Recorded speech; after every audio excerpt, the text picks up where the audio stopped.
Hey guys, this is doctor Ashish Sahu और आज हम बात करने वाले हैं अभी जो रिसेंट संडे को 13 नवंबर को जो आई-9 सीईटी का एग्ज़ाम हुआ है उसके बारे में। तो इसके लिए हमने सबसे पहले फॉर्म भरा था। इस बार 4000 हो गया था फॉर्म का फ़ी, और पिछले बार मई वाला जो सेशन था उसके लिए था एग्ज़ाम फ़ी 2000, यानी कि डबल हो गया सीधा।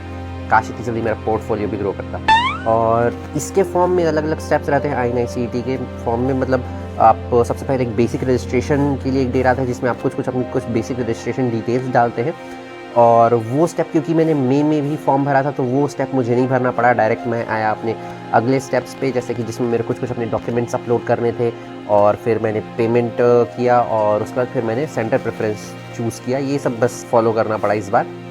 तो कुछ दिन पहले फिर इसका एडमिट कार्ड आया, फिर हमने देखा, डिस्कस किया कि किसको कहाँ पे सेंटर मिला है।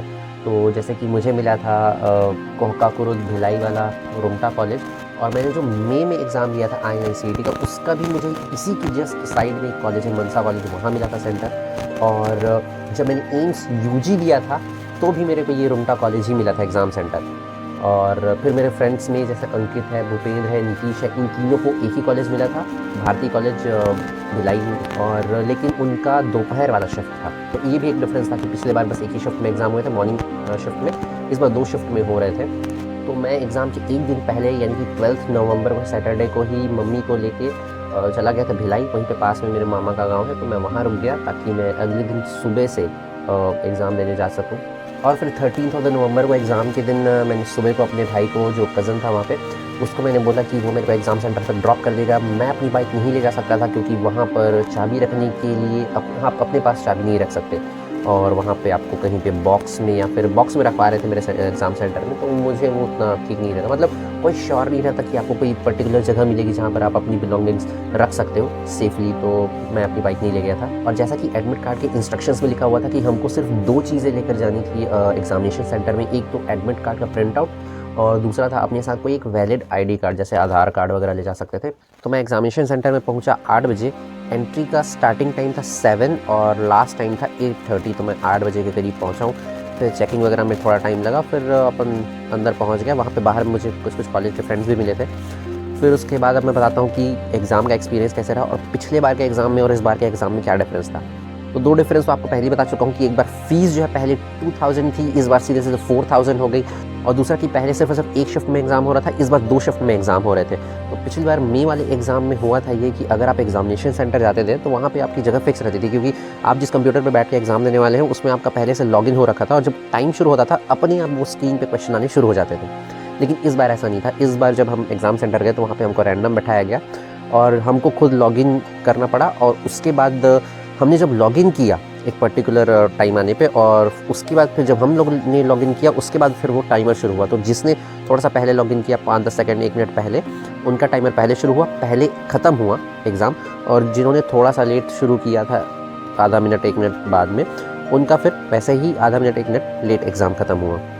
फिर पिछली बार जब मैंने एग्ज़ाम दिया था वहाँ पे एग्ज़ामिनेशन सेंटर में मैंने तो ऐसा नहीं सुना, या फिर अपने किसी फ्रेंड्स से जो दूसरे एग्ज़ामिनेशन सेंटर्स पे थे उनसे भी ऐसा नहीं सुना कि किसी कंप्यूटर में प्रॉब्लम आ गई है ड्यूरिंग द एग्ज़ामिनेशन, ऐसा तो मैंने नहीं सुना। लेकिन इस बार मैं जिस एग्ज़ामिनेशन सेंटर में था, जिस रूम में बैठा हुआ था, वहाँ पर भी, और फिर मैंने कुछ अपने उसी सेंटर के कुछ फ्रेंड से बात की, तो वो जिस दूसरे रूम में बैठे थे वहाँ पर के भी कुछ लोगों के कंप्यूटर में प्रॉब्लम आ रही थी। एक का तो ठीक से लॉगिन नहीं हो रहा था, यानी कि एग्ज़ाम शुरू नहीं हो रहा था, वो अलग दिक्कत है। और एक लड़की जो मेरे साइड में बैठी हुई थी, उसका जब एग्ज़ामिनेशन चल रहा था बीच में कंप्यूटर में कुछ प्रॉब्लम आ गई, तो उनको कंप्यूटर चेंज करना पड़ा।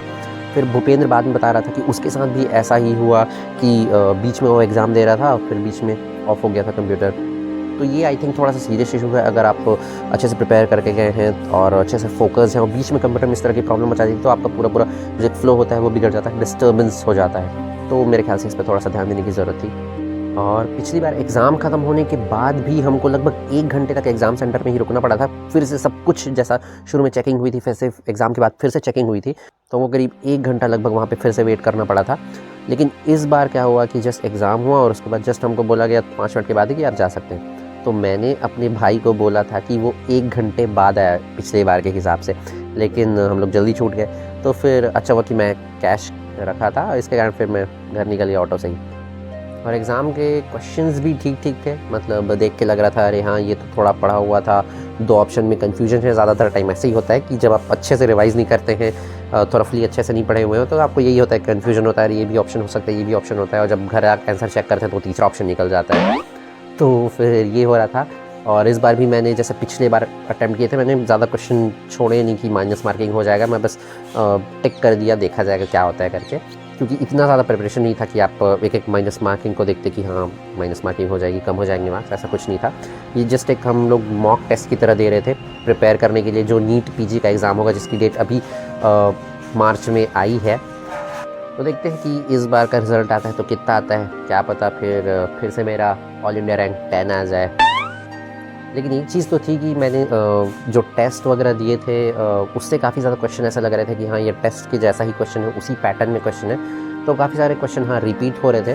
तो वही है कि अगर कॉन्स्टेंटली अगर रिविज़न करेंगे तो हो सकता है कि जैसे इसमें भी पैटर्न रहता है, वैसे नीट पीजी में भी पैटर्न रहे, तो काफ़ी ज़्यादा क्वेश्चन रिपीट होते हैं। ये मैंने पिछली बार के भी नीट पीजी में देखा था, तो देखते हैं।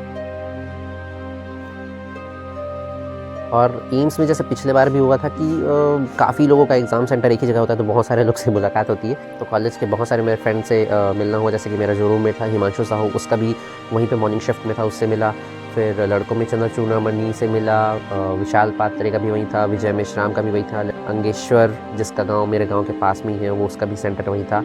और लड़कियों में आस्था, आयुषी, दीपाली, अपूर्वा, माधुरी, हिमांगी, इन सब का था, और किसी का नाम भूल गया हूँ, सॉरी।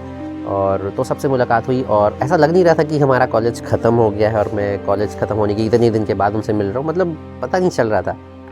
और एग्ज़ाम सेंटर के बाहर फिर राजन मिला था, और उसका दोपहर वाला शिफ्ट था, तो हम लोग बाहर निकल रहे थे, वो थोड़ी देर के बाद अंदर जाने वाला था। फिर शाम को मैंने अपने फ्रेंड अंकुश को कॉल किया, वो वहीं भिलाई में था। फिर मैं जाके उससे मिला, और फिर हम दोनों बैठ के चाय वाय पिए, और उसके बाद हम वो उन 3 महारथियों का वेट करने लग गए कि वो कब अपना एग्ज़ाम ख़त्म करके शाम को फिर वापस आएँगे। फिर जब वो वापस आए तो फिर उनसे भी मुलाकात हुई, थोड़ी देर बैठे साथ में। उसके बाद फिर सब अपने-अपने घर चले गए। भोपू, अंकित वापस रायपुर चले गए, नीतीश को भिलाई में कुछ काम था, अपनी बहन से मिलना था। उसके बाद फिर वो भी वापस चला गया, और फिर मैं भी वापस। तो आज की वीडियो में बस इतना ही, मिलते हैं अगली वीडियो में।